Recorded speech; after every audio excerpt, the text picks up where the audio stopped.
메시지 우리 워낙 많이 받고 있기 때문에 제가 이 전도운동 하면서 오랫동안 했던 것은 말씀을 확인하는 거였어요. 그래서 메시지가 나오면 그 말씀을 제가 이제 적용하고 조금 이제 실천해 본 거죠. 왜냐하면 응답이란 것은 사람마다 교회마다 다 다르거든요. 여러분 이번에도 뭐 수련회 가서 참 좋은 증인의 메시지를 듣고 오셨는데 그 시대에 그 교회에 그 전도자에게 일어난 역사잖아요. 똑같진 않아요. 우리가 이제 굉장한 응답받은 사람을 보면서 나도 저런 응답 받고 싶다 이런 생각할 때가 많잖아요. 그런데 그것은 요셉에게 주는 응답, 그것은 다윗 그리고 바울에게 주는 응답이지 그건 내 응답은 아니거든요. 하나님이 함께 하시면 그렇게 각각 인생에게 향하신 계획을 이루어 가시고 응답을 주신다는 것이지, 그걸 똑같이 따라 해가지고 내가 똑같이 해보겠다 그러려면은 똑같은 시대에 가서 똑같은 환경 속에 가서 똑같은 나이와 똑같은 상황 가서 똑같은 사람이 돼서 해야 돼요. 그렇죠? 사람은 다 달라요. 근데 사람들은 뭐 똑같이 그렇게 해보려고 막 발버둥을 치는데 똑같이 될 리는 없습니다. 그리고 역사는 시간 공간 안에서 계속 흐르고 있습니다. 예전에는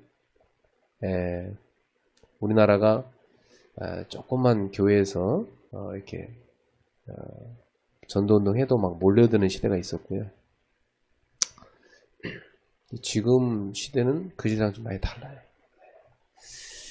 앞으로 시대는 또 다를 거고.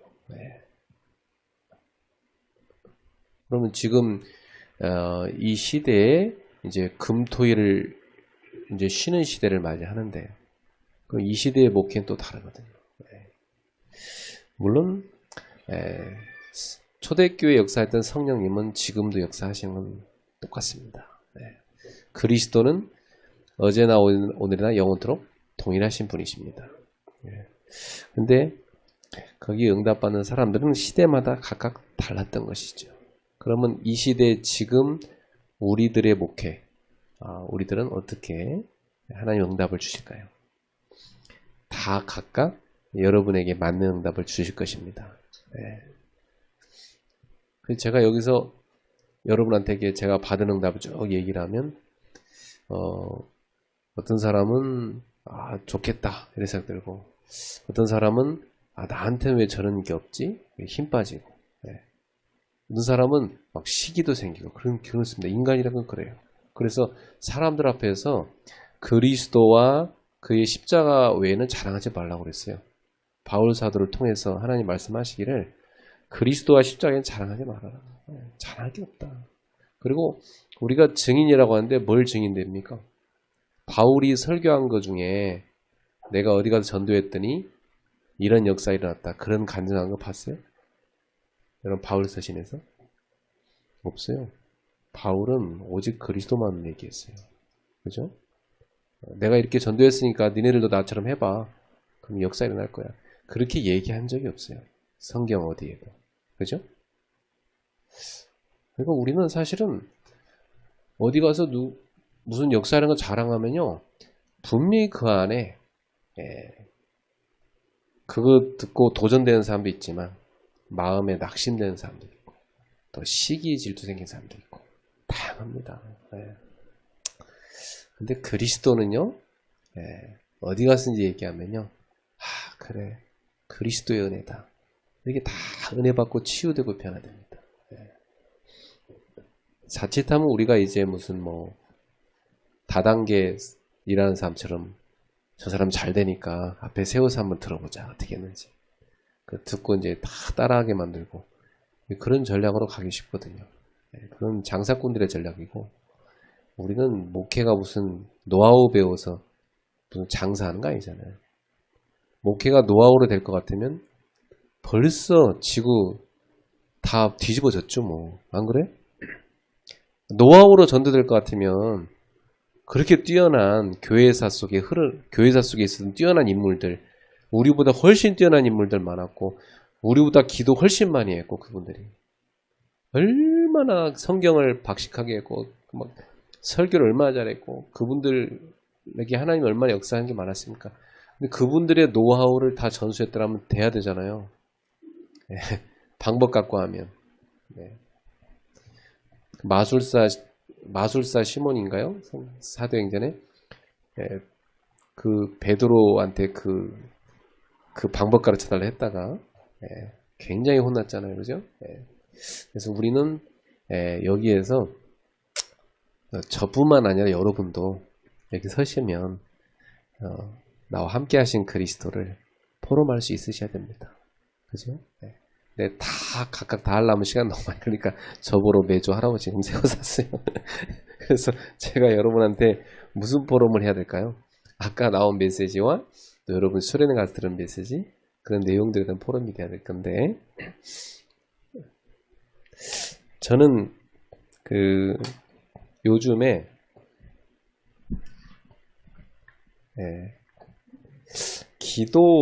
기도의 비밀을 이렇게 좀 누리고 있어요. 기도 비밀을 많이 누리다 보면 이렇게 이상한 현상이 생기는데요. 사람들 만나는 걸 조금 이렇게 꺼려하게 돼요. 왜? 시간이 아까워져서. 어디 가서 뭐 밥 먹고 놀자고 하는 것도 잘 안 가게 돼요.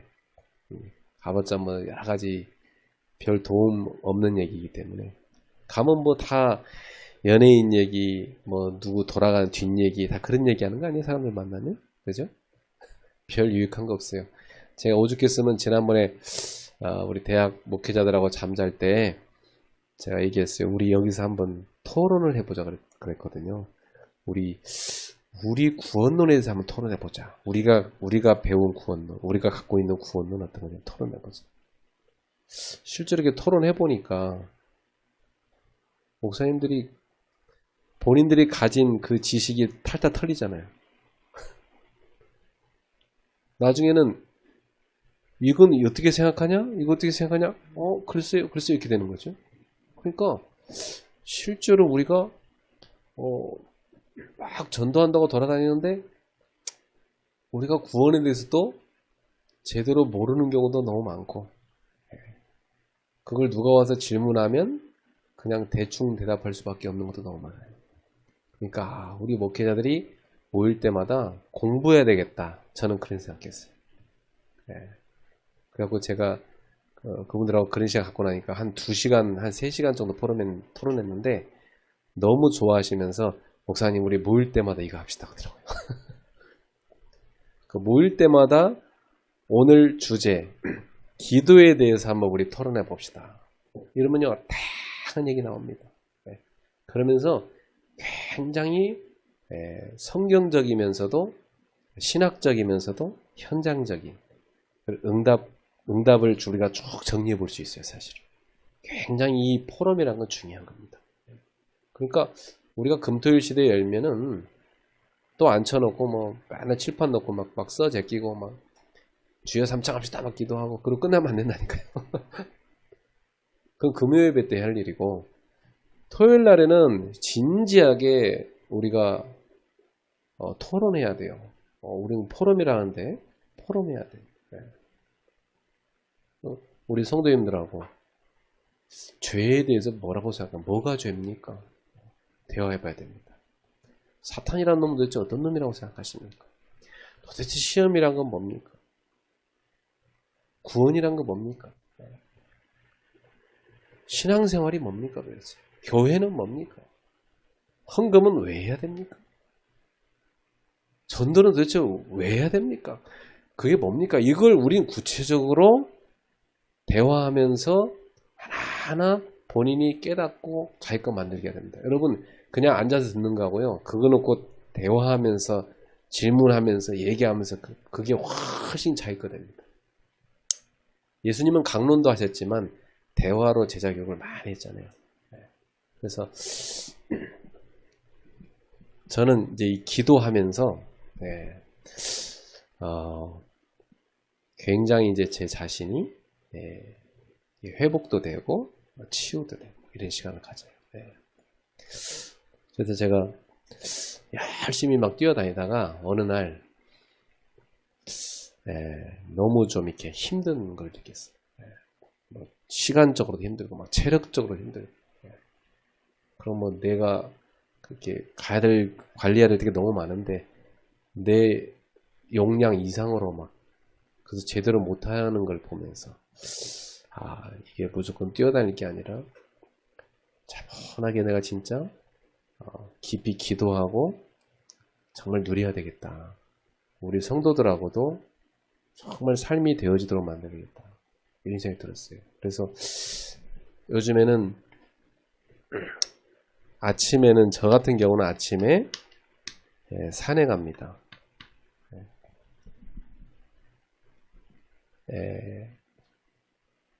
아침에 제가 주로 하는 것은 이제 영어 공부하고 그다음에 성경 읽는 거거든요.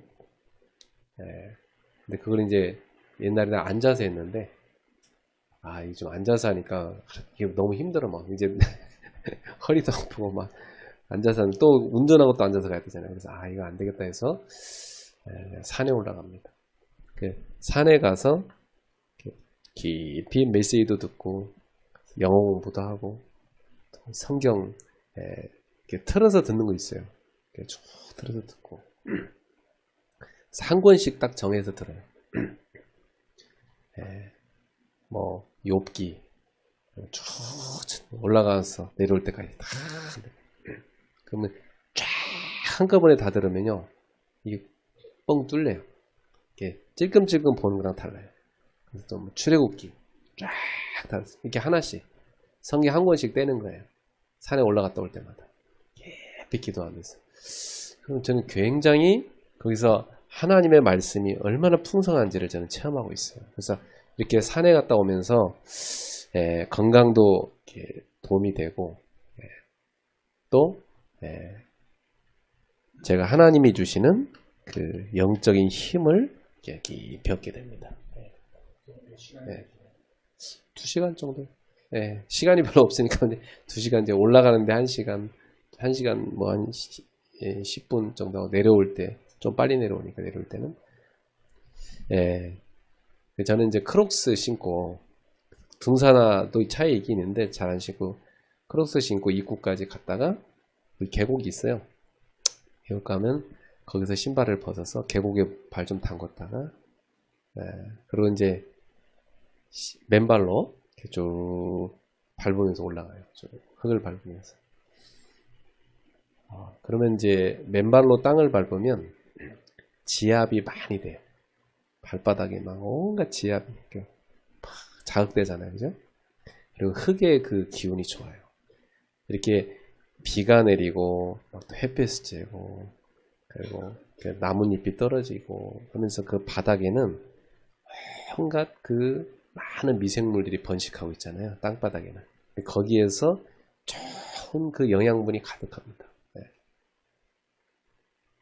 사실은 이런 건물 안에서 이렇게 그냥 수돗물 먹고 자라는 쟤들은 사실은 안타까운 거예요. 바깥에서 빗물 먹고 자라는 애들이 좋은 거지 사실은. 산에 있는 나무들이요. 인간 때문에 같이 어쩔 수 없이 얘네가 있는 거지. 근데 산에 가서 이렇게 보면 나무들이 풍성하잖아요. 이렇게 쭉 밟으면서 이렇게 기도하면서 걸어요. 그럼 이제 내려와 가지고 계곡에서 발 딱 씻고 다시 크록스 신고 차 타고 이제 집에 갑니다. 그 산에 가면 별의별 사람 다 있어요. 그죠? 니나노 틀은 사람도 있고, 뭐 불경 튼 사람도 있고, 뭐 별 사람 다 있는데, 우리는 이제 그 시간이 하나님을 깊이 묵상하는 시간. 예수님께서 보통 사역하시다가 한적한 곳에 가셨다. 그죠? 조용히 한적한 곳에 가시다. 그런 얘기 많이 나옵니다. 누구랑 같이 등산하는 게 이렇게 대화할 때 필요하긴 하지만 사실 제일 좋은 등산은 혼자 하는 거예요. 혼자서 조용히 묵상하면서 가는 게 제일 좋습니다. 낮에는 이제 뭐 24 기도하는 거죠. 24 기도를 하는데 낮에는 모든 것을 보면서 하나님 계획이 뭔가 이걸 찾는 거죠. 오늘 어디 가야 되고 또 뭔 사건이 났을 때 하나님 계획이 뭔가 그것은 여쭈어야 됩니다. 성령님께서 깨닫게 해주세요. 어떤 계획이 있으신지 쭉 묻고 그럼 그 계획을 가서 전달하는 게 메시지 아닙니까? 우리는 미리 하나님이 알려주시고 그걸 전달하는 것이고 밤에는 저 같은 경우는 밤에는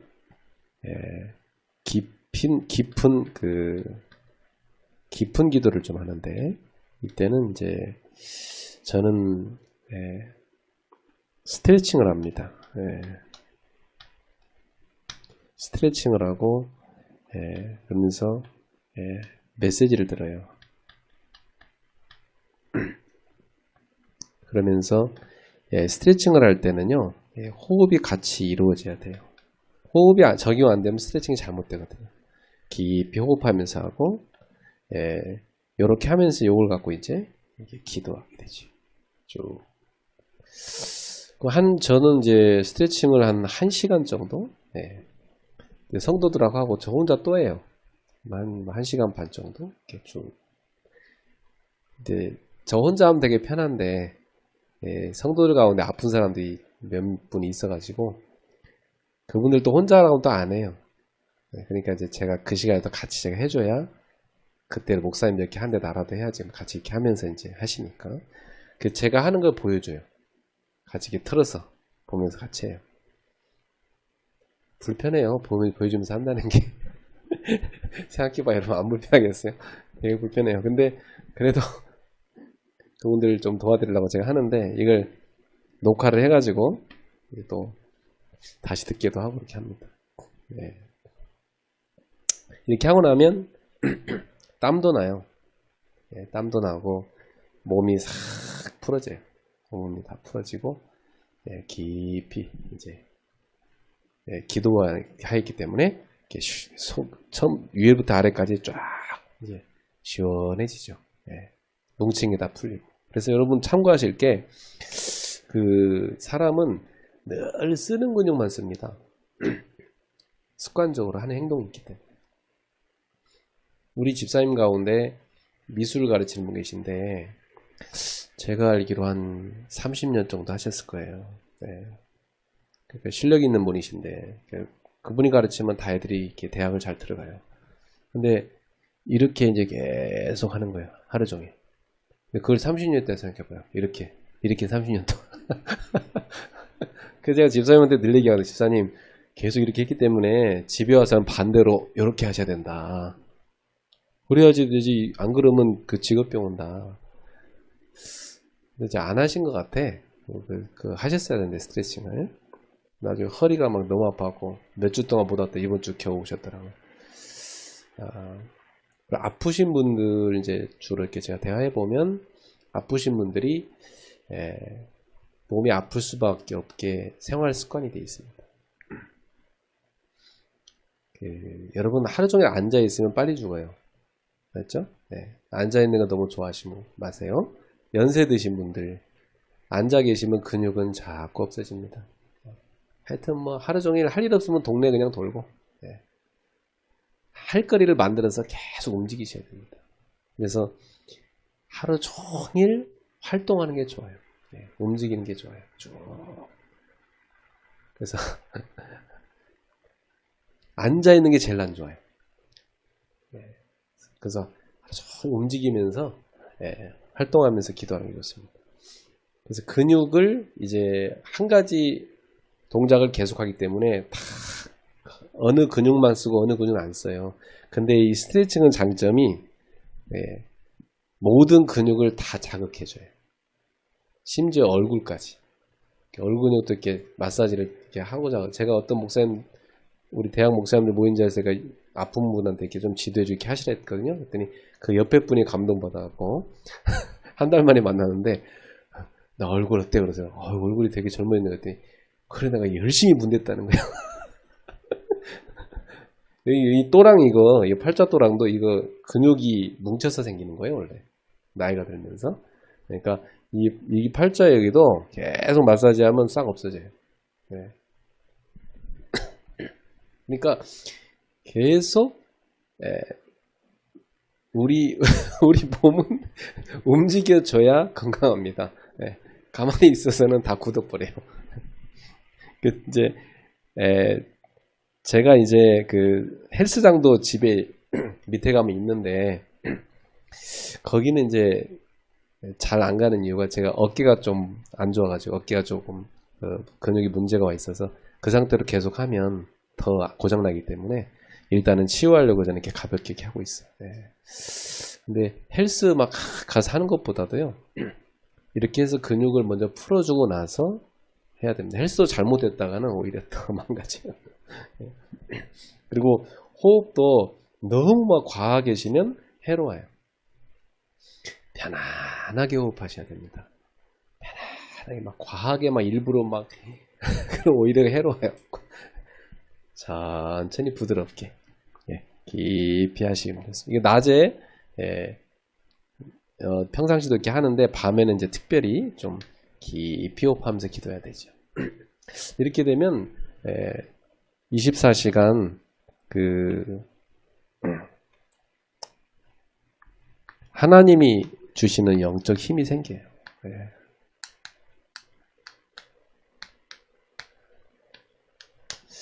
영적인 힘. 목회자는 이 힘을 갖고 살아야 되잖아요. 이 힘을 계속 얻으셔야 되겠습니다. 그리고 성도들도 건강들이 다 안 좋아요.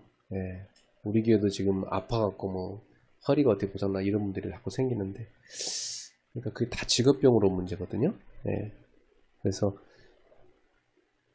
우리가 복음 잘 가르쳐야 되지만 뭐 몸이 아파서는 아무것도 못하잖아요. 그래서 건강한 삶을 살도록 만들어줘야 되거든요.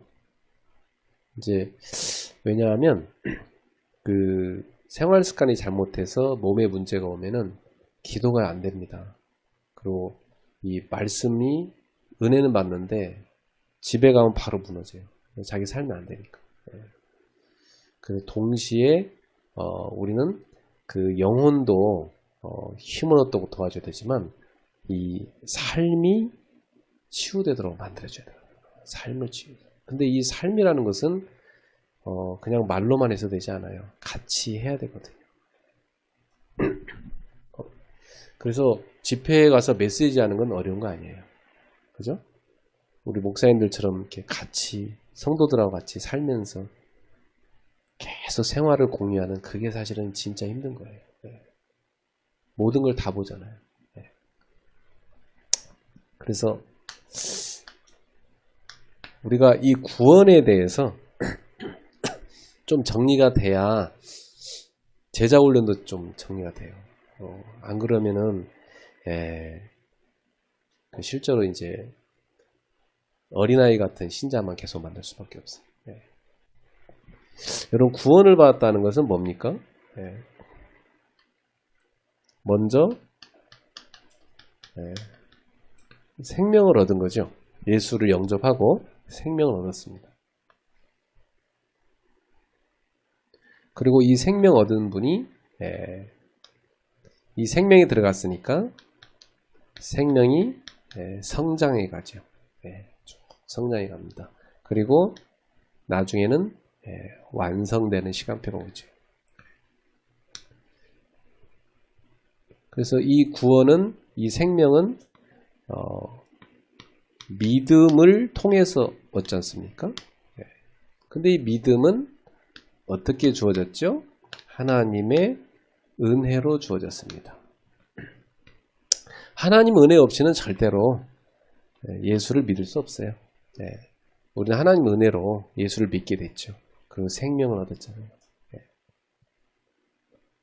근데 이제 우리가 전도를 하다 보면 바로 이제 전도하고 양육을 하는데, 양육할 때 이제 성역 공부를 열심히 시키죠. 성역 공부를 시켜야 이제 그 사람이 하나님을 알고 믿음이 성장하니까. 근데 이제 그 배운 것이 자기 건 아니잖아요, 아직. 그죠? 예. 들은 거지, 그냥. 결국은 자기 것이 되는 건 언제입니까? 그 들은 말씀을 자기가 체험할 때죠. 말씀을 경험해야 자기게 됩니다. 그래서 이 성장이라는 것은 결국은 말씀을 경험하는 겁니다.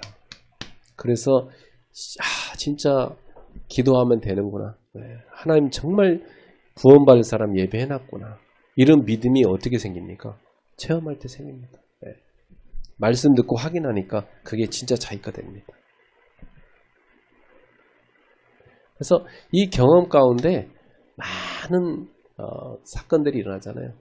그러니까 성도들이 예수 영접했는데 신앙이게 자라는 가운데 여러 가지 사건 많이 일어납니다. 그때 우리가 이제 그걸 보면서 같이 아파해주고 또 기도해주고 하는데 힘들어도 그 성도는 그걸 겪어야 되는 거예요. 그걸 겪어야 믿음이 자라는 거예요, 사실은. 빨리 해결해 주세요가 아니에요. 해결해 주는 거 하나님이 알아서 해결하실 거예요. 욥 보세요. 아브라함 보세요. 요셉 보세요. 다윗 보세요.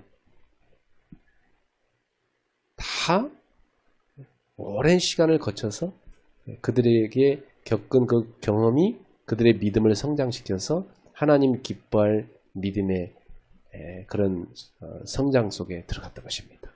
그러니까 우리가 제자 훈련 시킬 때 이 구원받은 이 사람들이 이렇게 성장할 수 있도록 도와줘야 되는데요. 자칫하면 그냥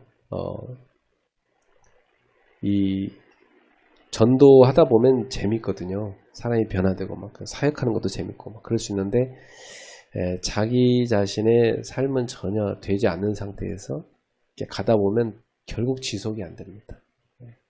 사역자들이 막 가서 하지만 자기가 무너지는데 나중엔 지속이 안 됩니다. 그래서 결국은 이 삶이라는 것을 같이 가야 되는 것이죠. 구원받은 사람은 삶이 동행해서 같이 가줘야 됩니다.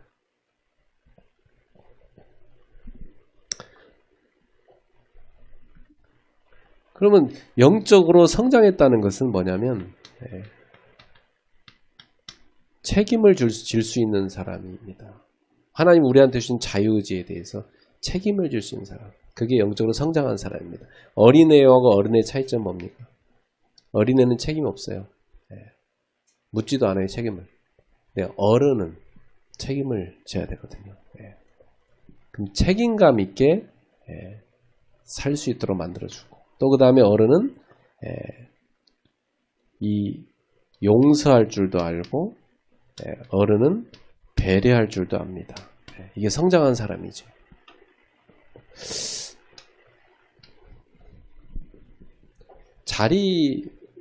앞자리 맞는 것 때문에 막 싸우는 경우 많잖아요.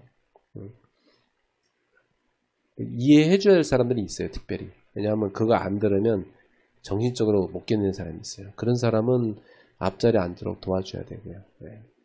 뭐 뒤에 앉아도 괜찮은 사람은 뒤에 앉아 들을 수 있어요. 근데 가능하면 뭐 앞자리 누가 막 은혜 받는데 앉고 싶죠. 근데 그것 때문에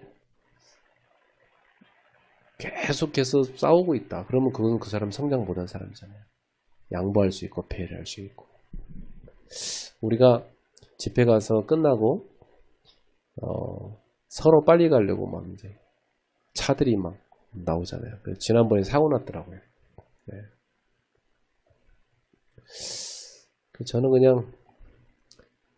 저는 맨 처음에 나가든지 아니면 맨 꼬락이나 둘 중에 하나입니다. 맨 처음에 나가려면 맨 처음에 나가버리고 아니면 그냥 앉아서 쉬다가 기도하다 쉬다 나가든지. 근데 우리가 뭔가 모르게 막 조급하게 빨리 갈 바쁜 일이 있는 사람이 있어요. 그 사람 먼저 가게 해주고. 근데 배려와 용서를 할 수 있는 사람이 그 사람이 성장한 사람이죠. 믿음이 성장한 사람. 그래서 좀 너무 기본이 안 된 사람 너무 많잖아요. 삶. 메시지는 너무 잘하는데. 그러니까 어떤 사람은 잘하고 막 말씀도 잘 전하고 막 그러는데 복음이 들어가는데 왜 성장이 안 될까 하는 행동은 너무 많이 한단 말이죠. 그럼 그런 경우는 지금 생명이 들어갔는데 성장이 돼야 되거든요. 근데 우리가 이걸 성장을 생각할 때 어떤 도덕적이나 윤리적인 걸로 생각하면 안 돼.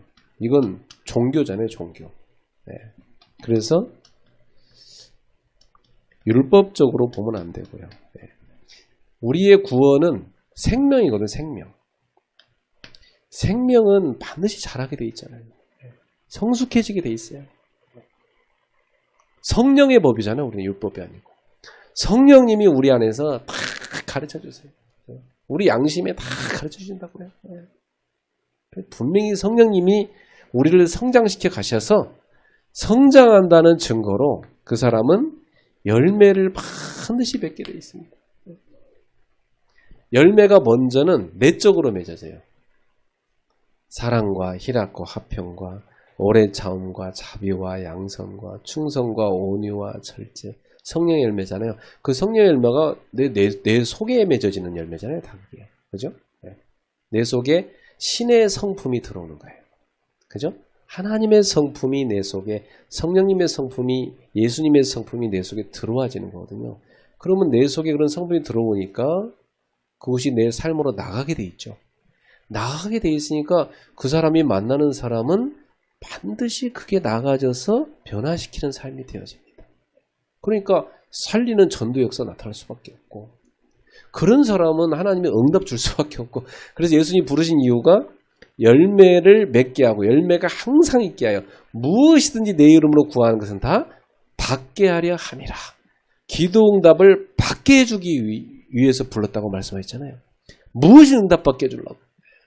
그렇습니다. 우리가 정말로 성령으로 늘 살게 되면 열매를 주신다고 약속했어요. 예수님께서. 이 열매가 계속 맺어져 가면서 우리는 완성을 향해서 가는 겁니다. 계속 그리스도의 장성한 분량이 충만한 데까지. 그죠? 에베소 4장 13절입니까? 그리스도의 그 장성한 분량이 충만한 데까지. 우리는 자세히 자라갑니다. 그래서 목회에 있어서 우리가 조금 조심할 것은, 우리가 전도자는 맞지만 우리 목회자라는 걸 기억해야 됩니다.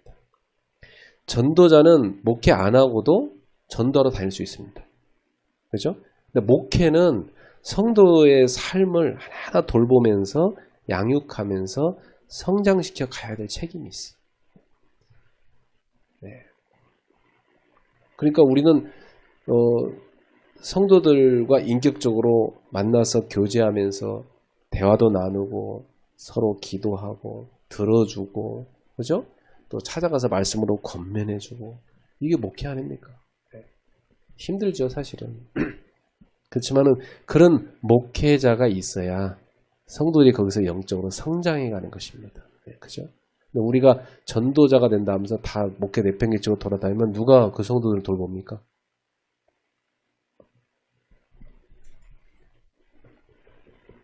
그러니까 숫자가 많이 늘어날 수 있지만 숫자가 늘어났다고 성공한 목회는 아니잖아요. 그 한 사람 한 사람이 예수님의 제자로 자라도록 만들어줘야죠.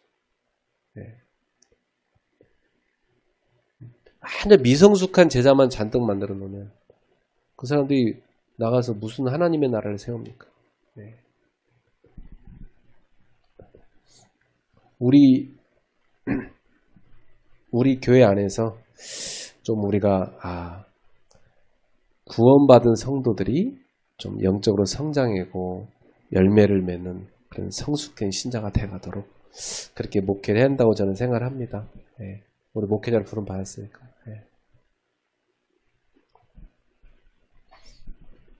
이게 안 되니까 무슨 교회 여기저기 돌아다니고, 그죠? 가가지고 또 데리고 나가서 개척하고 이런 일들이 너무 많이 생기잖아요. 이런 문제가 계속 터지고 있어요. 또 성도들이 문제 일으키는 게 그렇다 하지만 목사들이 계속 문제 일으키잖아요. 그죠? 네. 왜 그런 문제가 올까요? 이 부분입니다. 네.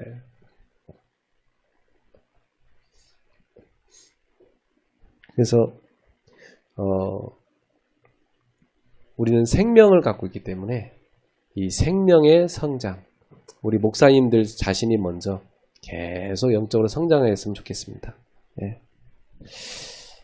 그리고 제가 오늘 또 고민하는 것은 금토일 시대를 어떻게 대비해야 될 것인가. 네. 지난주에 목사님들에게 심각한 고민하면서 숙제를 드렸고요. 이 영적 성장에 대한 것도 지난주에 말씀을 드렸는데 오늘 또 하는 이유는 이게 참 목회에서 너무 중요하기 때문에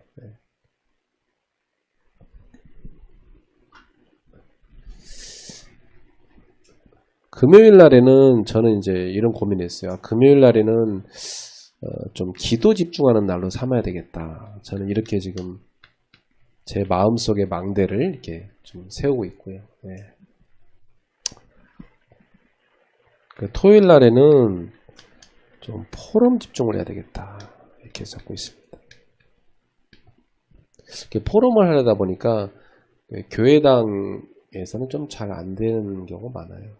교회당에 가면 다 앉아서 예배 드리는 분위기니까 좀 포럼 되려고 하면 좀 어디 산으로 들러 데리고 가기도 하고 또 어디 가서 뭐 호텔 가서 묵으면서 대화하기도 하고 어디 수련원 가기도 하고 그래서 사람들이 일주일 동안 너무 힘들었으니까 좀 토요일 날에 저는 어디 좀 데리고 가야 되지 않겠나. 뭐 교회당에서 하는 날도 있고 그냥 저 공원에 김밥 몇 개 들고 가서 서로 대화 좀 하면서 거기서 좀 포럼도 좀 하고 이런 분위기가 되어지면 포럼이 됩니다. 여러분 카페 가서 하면 포럼 잘 되잖아요. 카페 분위기가 다 이렇게 돼 있지 않습니까? 그래서 좀 전문인들 그리고 우리 랩런트들 랩런트들은 그 부모들도 좀 같이 해야 됩니다. 부모는 부모대로 따로 또 모아서 하면 되겠죠. 왜냐하면 부모들 교육이 되게 중요해요. 애를 아무리 우리가 복음으로 양육해놔도 집에 가면 부모랑 부딪히거든요. 그러니까 부모와 목사님의 그 교육 방식이 서로 일치가 되어줘야 돼요.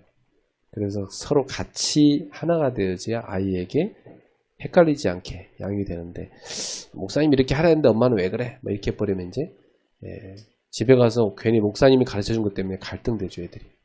목사님 공부하지 말라고 그랬어. 근데 엄마는 공부하라고 그래.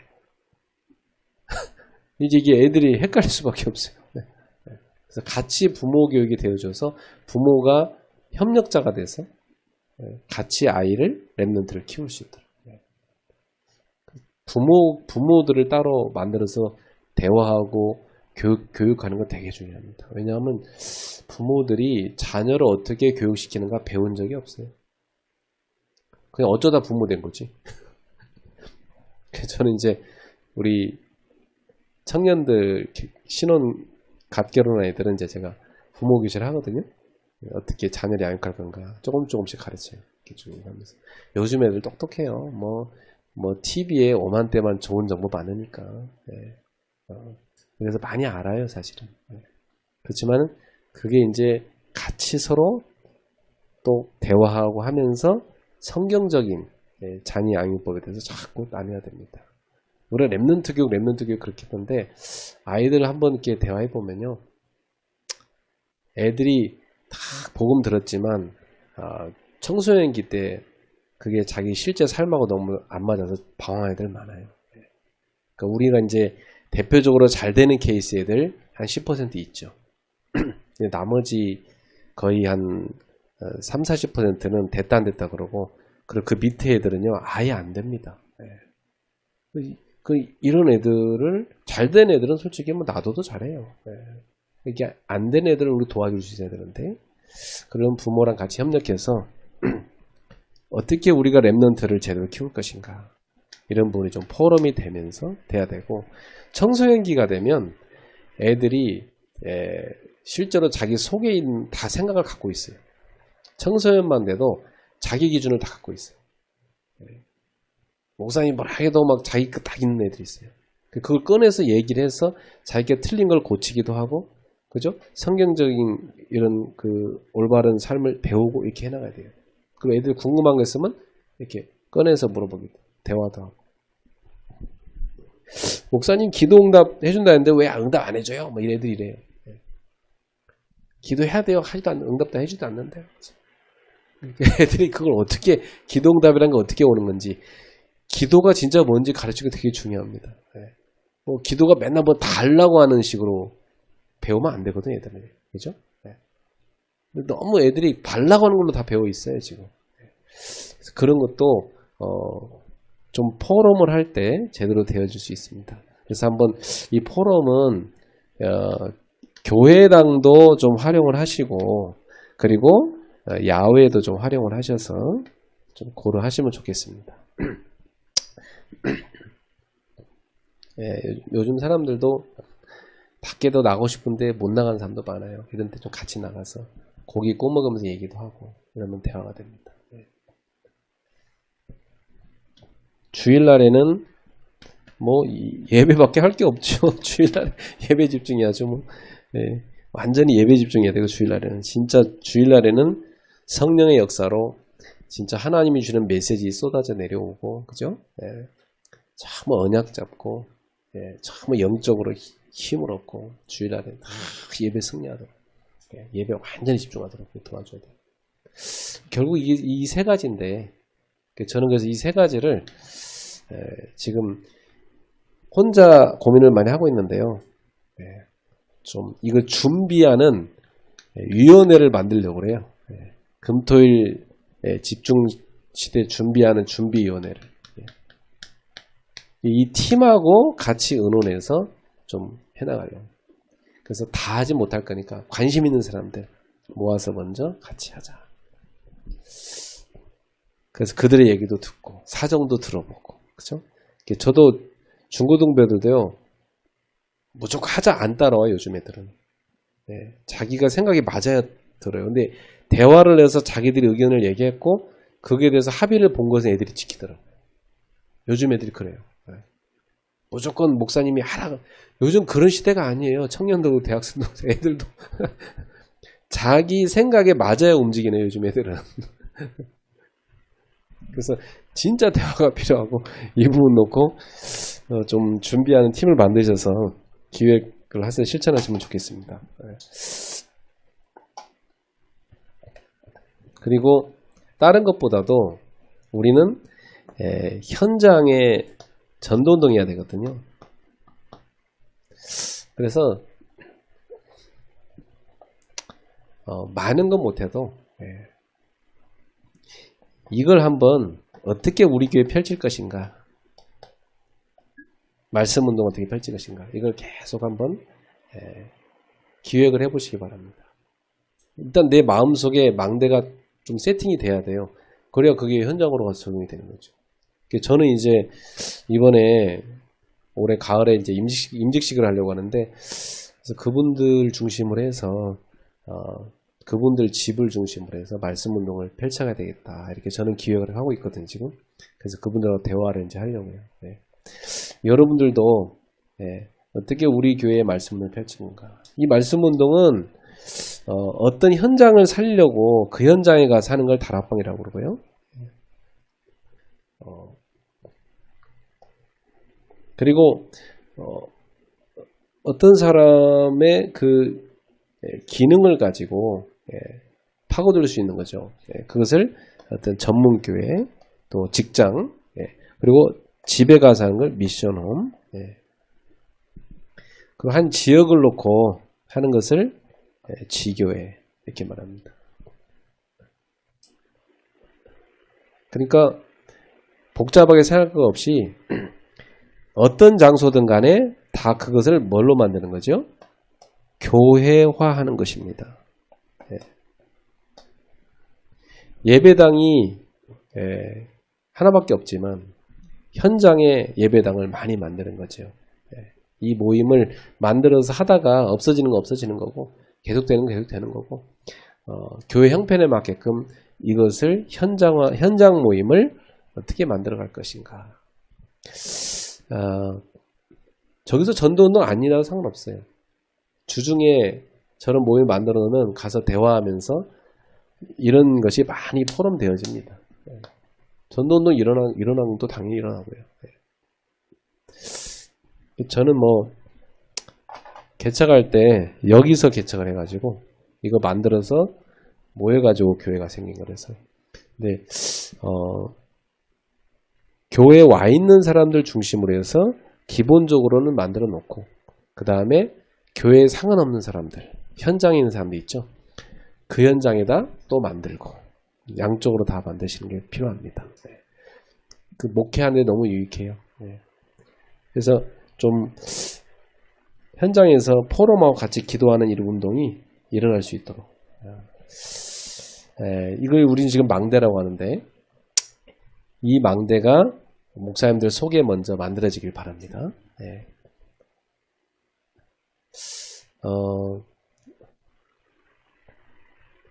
제가 해외에 있는 분들은 이제 온라인으로 포럼을 하는데, 포럼을 하니까 이분들이 무슨 고민하고 이제 제가 알겠는 거예요. 메시지만 계속하고 그분들 맨날 듣기만 하고 그러면 도대체 저분들이 뭐하고 사는지 내가 알 수가 있습니까? 근데 포럼을 해보니까 이분들이 지금 어떤 고민이 있고 어떤 게 안 되고 있고 어떤 응답이 오고 쭉 알잖아요. 그러면 그분들 돕는 메시지를 하나님 앞에 기도해야 되잖아요. 그런 메시지 방향이 나오지 않습니까? 그래서 우리는 성도들과 소통하면서 현장에서 만나고 현장에 전도운동할 수 있는 이런 망대가 세워질 수 있길 바랍니다. 우리 이렇게 앞에서 고목사님 앞에서 이렇게 항상 자리 지키시고 은혜 받으시 너무 감사하고, 또 우리 선교사님 또 오시기도 하시고, 이렇게 하나님께서 우리 노예에 정말 하나님이 우리 이렇게 망대 팀을 세워가고 계신 게 보여요. 그래서 여기는 우리가 정말 인도받는 팀이잖아요. 우리 김영석 목사님 불철주야 진짜 이렇게 어머니 같이 한 분 한 분 이렇게 다독여서 같이 이렇게 팀을 만들어가고 계시고, 그래서 하나님이 우리를 부르셨는데 우리는 메시지 나온 거 다시 들었잖아요.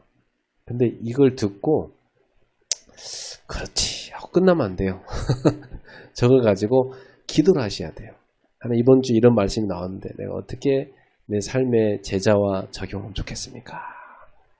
그래서 이것도 한번 본인과 성도들이 어떻게 이제 되고 있는지, 아까 메시지 나왔는데 이거 어떻게 우리는 되고 있는지, 그죠? 실제로 한번 적용해 보시고, 이게 얼마만큼 되고 있는지 성도들은 좀 물어보시고, 그래서 되어지도록 도와주시고,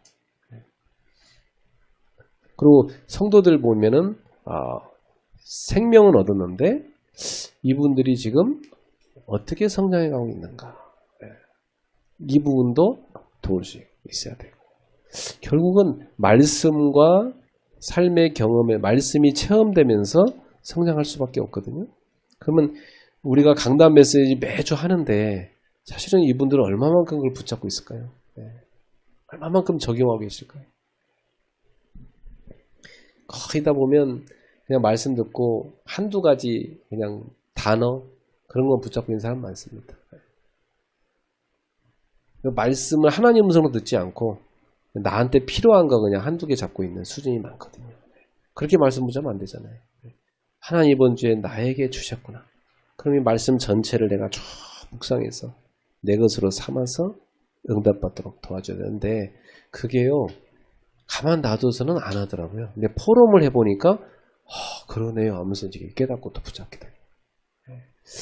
애기가 나눴다고 그냥 던져놔버리면 지가 밥 차려 먹습니까? 목사님들? 영적으로 애기가 새신자가 던져놓은 지가 밥 차려 먹어요? 그것도 가 싸움박질하고 와가지고 막 속상한 거 혼자 풉니까? 엄마랑 털어놓고 대화하고 하면서 성장해 가는 거지. 우리가 그런 영적인 엄마 노릇하는 게 목회 아닙니까? 그래서 영적으로 성장시켜 갈 수 있는 목회 되길 바라고요. 금토일 지금 굉장한 위기입니다. 금토일 정말. 저도 이거 놓고 고민이 너무 많이 돼요. 어떻게 이 부분을 해야 될 것인가. 근데 계속 하나님께서 이렇게 말씀을 주고 계시니까 이번 목회자 수레에도 계속 금토일에 대한 강조가 결론이 나왔는데 계속 금토일 이거놓고 우리가 고민하고 기도하고 있으니까 하나님께서 교회에도 그걸 마음에 품는 분을 한두 분씩 점점 생겨나게 하시잖아요.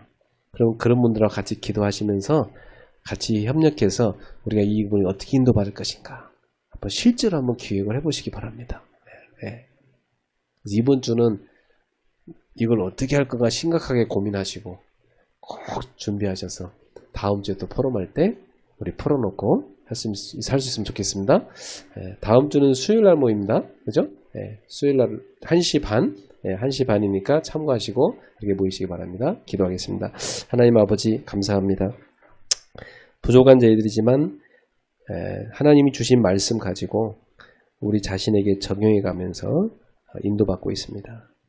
우리 목사님들 교회마다 하나님 주신 말씀들이 다 사실적으로 적용되어지고 성취되게 하여 주시옵소서. 우리가 걸어가는 이 언약의 여정이 많은 시행착오가 있고 또 많은 경험들이 있는데 이 어려움들을 다 발판으로 삼고 하나님이 기뻐하시는 믿음의 사람으로 우리가 성장해 갈 수 있게 하여 주시옵소서. 그래서 정말 하나님이 기뻐하는 풍성한 열매가 우리 목사님들에게 맺어지고 교회에 맺어질 수 있도록 인도하여 주옵소서. 또 성도들에게 실제로 치유가 일어나고 또 영적인 성장들이 이루어져서 성숙한 제자들이 많이 일어나게 하옵소서. 예수님의 이름으로 감사하며 기도하옵나이다. 아멘.